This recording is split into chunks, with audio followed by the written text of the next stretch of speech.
Hey guys, hope you're doing great. So let's get into this, shall we? So anxiety and depression. So I'm going to give you a quick understanding of the reason why you are depressed and how anxiety relates to the depression that you're experiencing.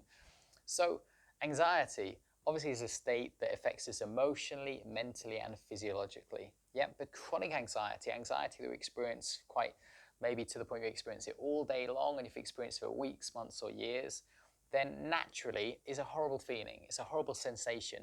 So over the short period of time, yeah, our mood can be high and we can experience anxiety and feel okay. But over the long term, what will happen is our mood will drop as we experience those horrible sensations over. It just kind of wears us down as the weeks, the months, and the years go by. And then the long term, for any person that has anxiety, almost always leads to depression due to this wearing down effect, where our mood just drops over time to the point where they just don't feel as good in ourselves.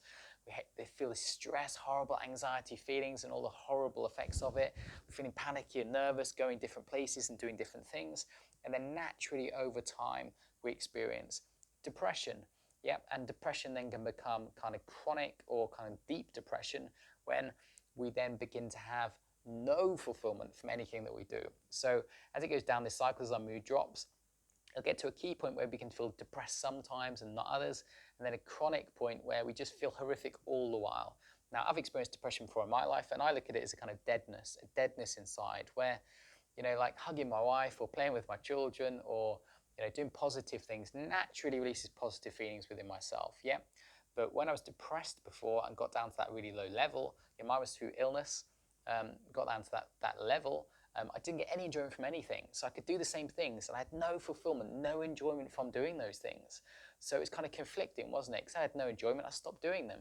And it just became a downward spiral from there, which is probably something that you've experienced. So in terms of recovery from depression and anxiety, I think it's important to recognize that immediately we have to lift your mood, immediately we have to focus on depression. We have to do it in a place where we're conquering anxiety at the same time. So you really have to tackle both things at once. It doesn't tend to particularly work well if people just focus on the anxiety, just focus on the depression, because then it's almost like a vicious circle, exactly, where your anxiety is creating your depression, depression is creating anxiety. So if we just deal with one, then the other one's so strong that it's creating the other one at the same time. So we have to deal with both and slow them down so that we can conquer them over time, if that makes sense. But just want to, allow you to kind of see the point that it's normal how you feel. So although it's incredibly debilitating and horrible and it feels, horrific, I hate depression probably 1,000 times more than I hate anxiety. Anxiety I understand, and anxiety is quite simple how to recover from when you actually can apply it in your life. Yeah.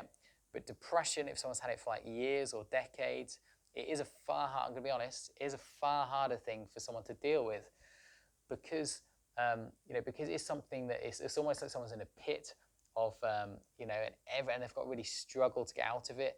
And, the very tools and resources they need are being stolen from them whilst they're in that depressive state.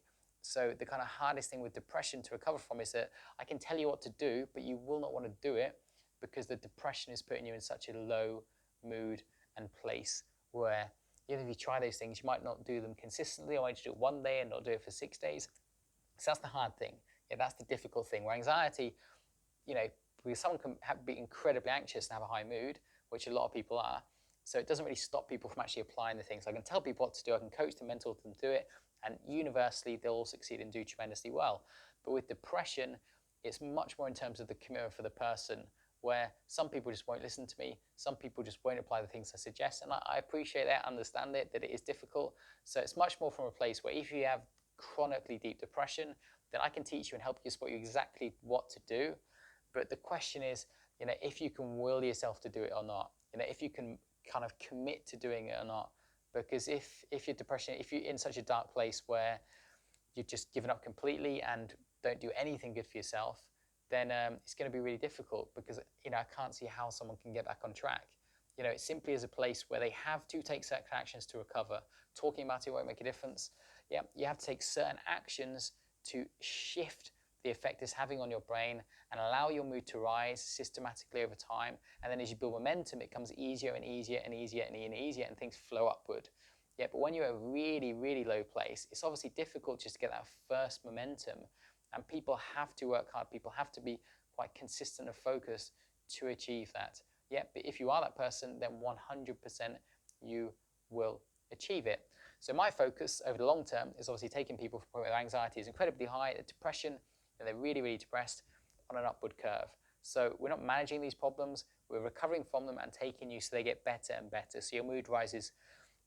So the best thing, obviously universally, to stop your anxiety coming back and your depression coming back is to things always get better, isn't it? Yeah, to go on an upward curve, upward spiral, where your mood continuously raises and you head towards the upper limits of mental health and happiness, which is my focus in my life and my career with people around me.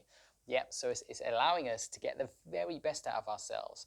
A huge amount of mental health nowadays is really just focused on the lower levels of mental health and slightly improving them, which is okay, I suppose, but it's not particularly motivating and it's not particularly good for people who want to feel great in themselves. Whereas my whole focus is on doing certain actions each day so that our mental health grows and grows and grows and grows and grows, and we really get the best mental health we ever have had throughout our entire life in a way that's sustainable and that we can keep for the long term.